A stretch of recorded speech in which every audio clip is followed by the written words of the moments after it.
वाली मंडल कमीशन के जरिए पूरे देश के पिछड़ों को राजनीतिक, सामाजिक, आर्थिक भागीदारी दिलाने वाले बीपी मंडल जी की सरजमी, समाजवादी नेता बीएन मंडल, भूपेंद्र नाथ मंडल जी की सरजमी मधेपुरा के आप तमाम माताओं बहनों का, बुजुर्ग साथियों और नौजवानों को मेरा बहुत क्रांतिकारी इस्तकबाल है। जय भीम, जय मंडल, जय समाजवाद है।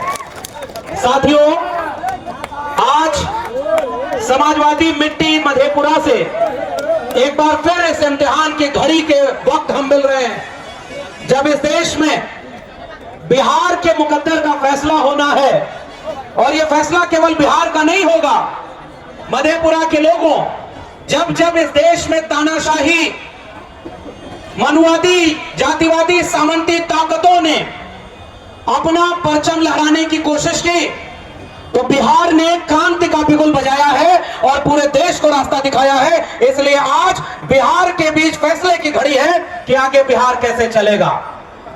बिहार में विधानसभा चुनाव हो रहा है और ये चुनाव के बीच में हम आपके बीच में आए हुए हैं। इसलिए सीधी चुनाव की बातचीत कि जिस दौर में लाल किले के प्राचीर से लेकर के देश भर की राजधानी, प्रदेशों की राजधानी तक झूठ, लूट और फूट की राजनीति जब भाजपा वाले कर रहे हैं, ऐसे समय बिहार के लोगों, हमारी और आपकी जिम्मेदारी है कि यहां से हम एकजुटता का एक संदेश देंगे कि इस देश के सारे कमेरा लोग, संविधान को मानने वाले लोग एकजुट होकर के उन तमाम ताकतों को हराएंगे जो बिहार ही नहीं पूरे देश में संविधान को बदलने की बात करते हैं। बताओ मधेपुरा के लोगों, ऐसे ताकतों को आप हराएंगे कि नहीं हराएंगे?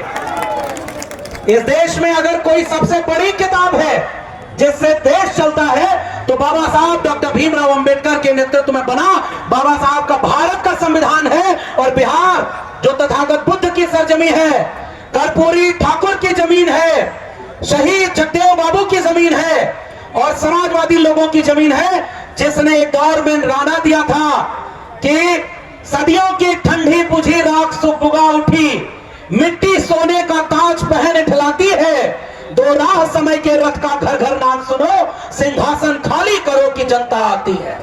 और आज उस जनता के मुकद्दर का फैसला होना, और आज जिस मंच पर हम खड़े हैं, ये महागठबंधन का मंच है।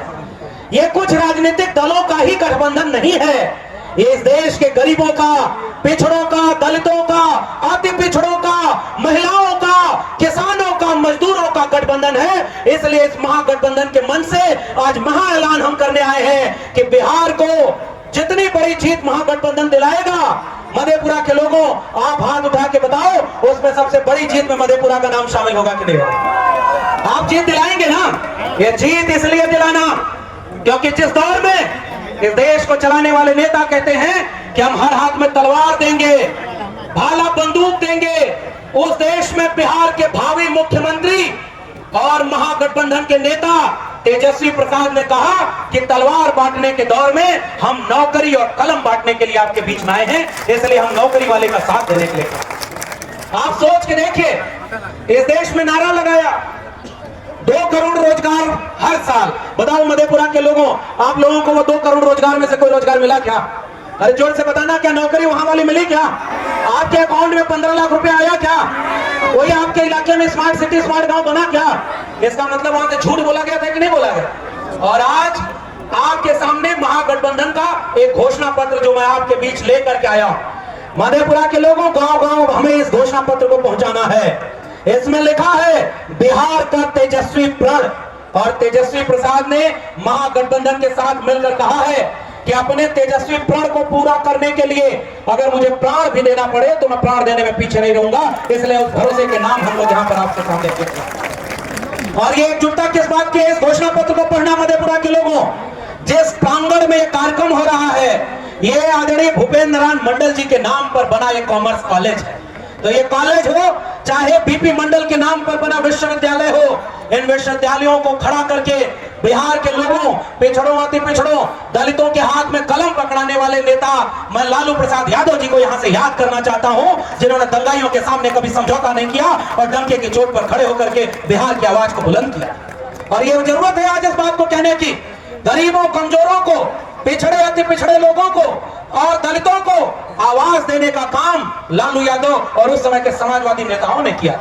लेकिन आज मैं दिल्ली से चलकर आया हूं और मधेपुरा के लोगों, मेरा घर उत्तर प्रदेश है, आजमगढ़, और जानते हो आप, जहां भाजपाइयों की सरकार है वहां वो नौकरी नहीं दे पा रहे और बुलडोजर चला रहे हैं। और वहां बिहार के नौजवान, यहां पर जब महागठबंधन की सरकार थी, 17 महीने में 4 से 5 लाख नौकरी केवल अकेले महागठबंधन की सरकार में लोगों को बांट दिया। इतना क्रांतिकारी फैसला जिस सरकार ने किया हो उसको पूरा 5 साल देने के लिए हम यहां पर इकट्ठा हुआ है।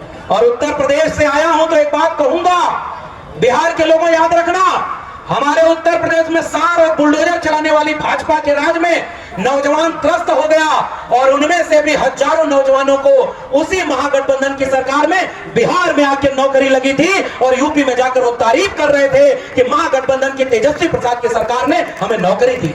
बताओ बिहार के लोगों, ये बात सही है कि नहीं है? आपको नौकरी चाहिए कि नहीं चाहिए?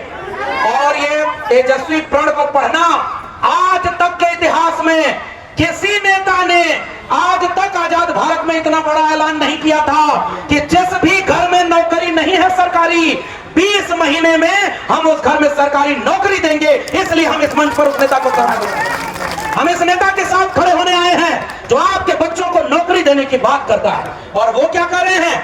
प्रधानमंत्री आए थे बिहार, आज तक उनकी डिग्री का पता नहीं है। मैं तो दिल्ली विश्वविद्यालय में 14 साल पढ़ाया, हमको पता ही नहीं कि हमारे विश्वविद्यालय से प्रधानमंत्री इंटायर पॉलिटिकल साइंस में डिग्री लिए हुए हैं। ऐसी डिग्री जो उनके अलावा और भारत में किसी के पास है ही नहीं। बताओ ये झूठ बात है कि नहीं है? जिस समय वो डिग्री की पढ़ाई नहीं होती उसका पता ही नहीं कि वहां कौन सी डिग्री और लिया है, और कोर्ट ने कह दिया कि इनकी डिग्री दिखाना मत। वो प्रधानमंत्री जब बिहार आए तो बिहार के नौजवानों के लिए कह रहे हैं कि हम रील बनाने के लिए डाटा तुमको फ्री दे दिए हैं, और यहाँ का नौजवान रील बना करके नौकरी पा रहा है। ए बिहार के नौजवानों, बताओ तुमको फ्री में डाटा चाहिए या तेजस्वी प्रण में फ्री में आटा चाहिए? इस बात का फैसला बिहार को लेना है। इसलिए हम आटा वाली सरकार के साथ खड़े होने के लिए आए।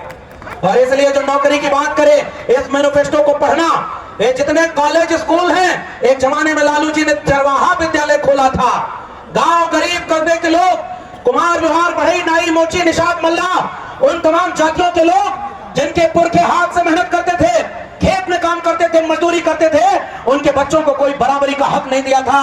और मैं तो आज यहां से एक बात भी कहता हूं कि खटिया थी, लेकिन खटिया पर सबको बराबर बैठने का हक नहीं था, और समाजवादियों ने लड़ करके उस खटिया पर सबको बराबर बैठाने का काम किया है। इसलिए हम इस महागठबंधन की सरकार को समर्थन देने के लिए आए। और आज ये अहिर, कुर्मी, कोयरी, कुम्हार, लोहार, बहई, नाई, मोची, निषाद, मल्ला, तमाम जातियों के लोग नई शिक्षा नीति बना करके वहां पर चाहते थे भाजपा वाले कि कुम्हार के बच्चे कुम्हार बने, लोहार के बच्चे लोहार बने, बढ़ई के बच्चे बढ़ई बने, और जूता सीने वाले का बच्चा भी जूता सिए, खेत में काम करने वाले का बच्चा भी वही करे, और मजदूर का बच्चा भी वही करे। ऐसे शिक्षा नीति को आपके तेजस्वी प्रण में लिखा हुआ है। कुम्हार, लोहार, बढ़ई, नाई, मोची, निषाद, मल्ला, तमाम जातियों को 5 लाख रुपया देंगे और उनके बच्चों को नौकरी देने का काम करेंगे। इसलिए पिछड़ों की क्रांतिकारी सलाम करने हम यहाँ पर आए। और इसलिए याद रखना, किसी भी धोखे में मत रहना। मैं आपसे निवेदन करने आया हूं, और जिनके लिए हम समर्थन लेने आए हैं, ये जो प्रत्याशी आपके हैं, इनके बारे में केवल एक बात कहूंगा। बहुत सारी चीजें 2-3 बार आप जिता चुके हैं, आपके यहाँ के नेता रहे हैं, इन्होंने काम किया। हमारे मित्र यही प्रोफेसर हैं विश्वविद्यालय में, और उन्होंने कहा कि बीपी मंडल विश्वविद्यालय में प्रोफेसर की पोस्ट को सैंक्शन करा करके वहां पिछड़ों, अति पिछड़ों और दलितों के बच्चों को प्रोफेसर बनाने का रास्ता प्रोफेसर चंद्रशेखर ने दिखाया था। इसलिए हम ऐसे प्रोफेसर का समर्थन करने के लिए आपके बीच में आए हुए। और याद रखना मधेपुरा के लोगों, इस देश में विचारधारा की लड़ाई है। एक तरफ बाबा साहब डॉक्टर अंबेडकर का संविधान है और एक तरफ उनकी किताब मनुस्मृति है। लेकिन याद रखना, मधेपुरा से एक ऐसा पैगाम देना कि देश चलेगा तो केवल बाबा साहब अंबेडकर के संविधान से चलेगा और दूसरी किसी किताब से नहीं चलेगा। इसका ऐलान आपको यहां से करना होगा। इसलिए प्रोफेसर चंद्रशेखर प्रोफेसर हैं, विद्वान व्यक्ति हैं, वैचारिक व्यक्ति हैं। जब कई मुद्दों पर कोई नहीं बोलता था तब भी आपका विधायक, जब मंत्री बने तब भी शिक्षा जगत में काम किए थे, और मैं तो शिक्षा जगत से जुड़ा हुआ।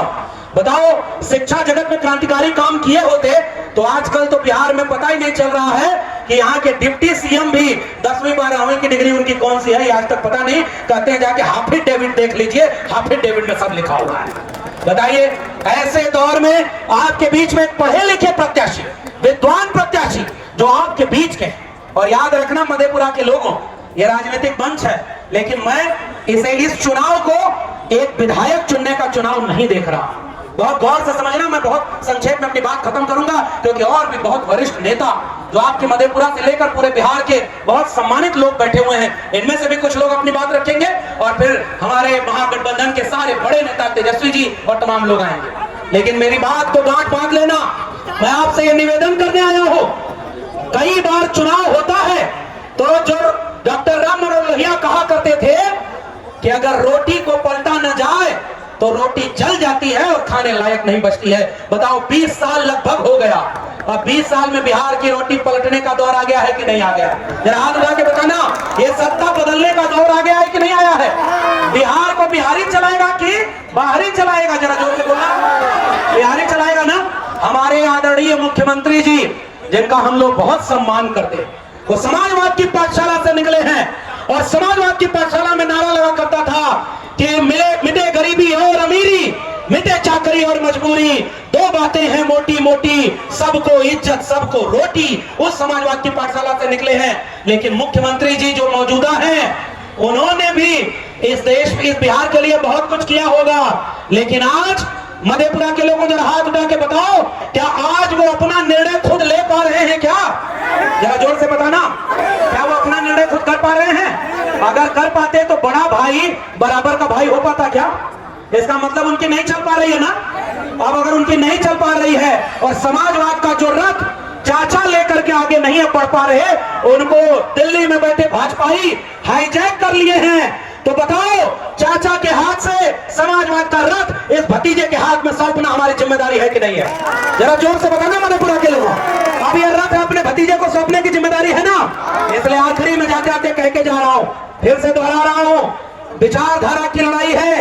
एक तरफ बाबा साहब अंबेडकर खड़े हैं, एक तरफ डॉक्टर लोहिया खड़े हैं, कर्पूरी ठाकुर खड़े हैं। वक्त नहीं है, वरना मैं भी बताता कि कर्पूरी ठाकुर को गाली देने वाले कौन थे और आज वो लोग उनका नाम लेकर के उनका वोट लेना चाहते हैं। इसलिए याद रखना, जिधर अंबेडकर, फूले, पेरियार, डॉक्टर राम मनोहर लोहिया, बीपी मंडल, भूपेंद्र नारायण मंडल और कर्पूरी ठाकुर और जगदेव के सपनों का बिहार है, तो दूसरी तरफ झूठ बोलने वालों का बिहार बनाने का सपना वो दिखा रहे हैं। बताइए, सपना पूरा होने देंगे?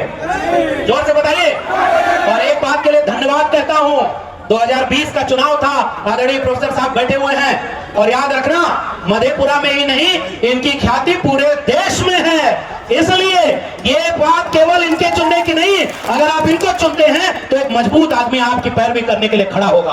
अब आखिरी बात कहकर के विदा लूंगा, इस तेजस्वी प्रण किताब के आखिरी में 2020 मुझे याद आ रहा है, 2020 में जब तेजस्वी प्रसाद निकले थे, 5 दलों का गठबंधन था। यहां देखना, मल्लाह के बेटे नाव लेकर के जब आए तो उन्होंने तय कर दिया है कि पानी में लहर कितनी भी बड़ी हो, अब नाव जिसकी है उसके बेटों बेटियों को पढ़ाई, कमाई, दवाई, सिंचाई का बात नाव में मल्लाह का बेटा करेगा, और वो डिप्टी सीएम घोषित किया गया है। ये आजाद भारत में पहली बार होगा। याद रखना मेरे देश के लोगों, पिछड़े अति पिछड़े समाज के लोगों, याद रखना, ये पहली बार हो रहा है। कोई इस तरह से नहीं बनाता, कोई दूसरे को बना देता है, लेकिन जमीन से जो नेता पैदा होता है आपके अति पिछड़े समाज का, उसको इतना बड़ा मौका महागठबंधन देने जा रहा है। वहीं तांती तकवा पान समाज का मैंने जब एक वीडियो बनाई तो मैंने देखा कि आदरणीय लालू जी के बाद, कम्युनिस्ट पार्टियों के बाद, अगर महागठबंधन में 2 लोग ऐसे शामिल हैं जो गांधी मैदान भरने का काम किए, तो उसमें से एक नेता का काम मुकेश सहनी है और दूसरे नेता का नाम इंजीनियर आईपी गुप्ता है। इसलिए मैं उनको ये बधाई देना चाहता हूं कि उन्होंने पिछड़े समाज को आवाज दी है। इसलिए जाते जाते याद रखना मधेपुरा के लोगों, ये विधायक चुनने का चुनाव नहीं बचा है, ये वोट चोर।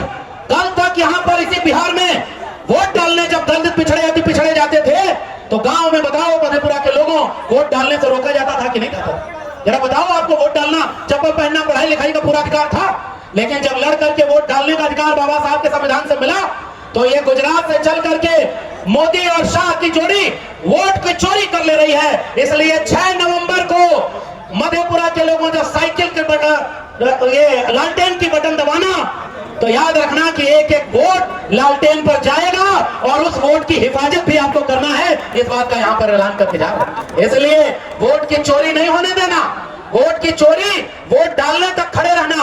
और आखिरी बात, लड़ाने वाले बहुत आएंगे। एक जात को दूसरे जात से लड़ा दो, इनको उनसे लड़ा दो, लेकिन आपस में लड़ने का नहीं है वक्त, क्योंकि ये बिहार में विधायक चुनने से बड़ा बिहार बचाने का चुनाव है। पढ़ाई, कमाई, दवाई, सिंचाई, सुनवाई, कार्रवाई, महंगाई की सरकार बनाने का दौर है।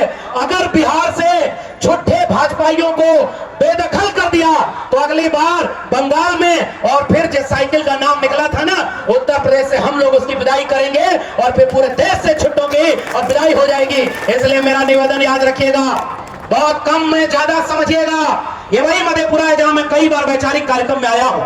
मधेपुरा क्रांति की जमीन है, मधेपुरा समाजवाद की बुनियादी जमीन है, और दलितों, पिछड़ों, अति पिछड़ों के एकजुट होकर के हक अधिकार को लड़ने और दिलाने की जमीन है। विधायक आप चुनेंगे, लेकिन हमारे लिए आप बिहार के मुख्यमंत्री तेजस्वी यादव को चुनेंगे, डिप्टी सीएम मुकेश सहनी को चुनेंगे, तो और सीएम चुनेंगे, ताकि आप बिहार जीतेंगे, फिर हम कल यूपी जीतेंगे और पूरे भारत से झूठ, लूट और फूट वाली इस दंगाई पार्टी को बाहर कर देंगे। इसे उम्मीद के साथ बताओ, आप वोट डालोगे कि नहीं? भाई कोई भी इधर उधर की बात करे तो याद रखना, ये समय इधर उधर की बात करने का नहीं है, छोटी छोटी बात को देखने का नहीं है और आपस में लड़ने का नहीं है। इसलिए एकजुट होकर के हाथ में हाथ मिला करके पढ़ाई, कमाई, दवाई, सिंचाई, सुनवाई, कार्रवाई, महंगाई वाली तेजस्वी सरकार को बनाएंगे। बताइए, हाथ उठा के बनाएंगे कि नहीं बनाएंगे? जोर से बताइए।